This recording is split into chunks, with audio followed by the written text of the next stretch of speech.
જેનું નામ છે એનો નાશ છે એવું શાસ્ત્રો કહે, પણ ભગવાન અવિનાશી છે અને ભગવાનનું નામ પણ અમર છે.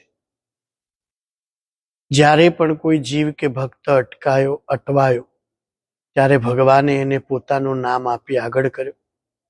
અને એ જ સર્વશક્તિમાન પ્રભુએ પ્રકૃતિના તમામ તત્વોને પણ વિભૂતિ યોગની અંદર પોતાના સત્વને પ્રગટ કરતા કાળને પણ નામ આપતા કહ્યું કે માસાનામ માર્ગશીર્ષોહમ.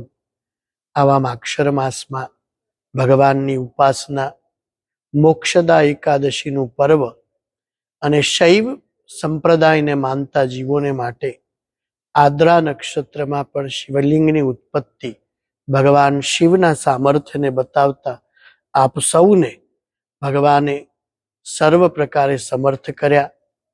એવા અવિનાશી ઈશ્વરના નામને અને એ નામીને યાદ કરીએ, કારણ કે નામ છે એનો નાશ, પણ એમાંથી ઈશ્વર અને ઈશ્વરનો શરણાગત એ રક્ષાયેલો છે.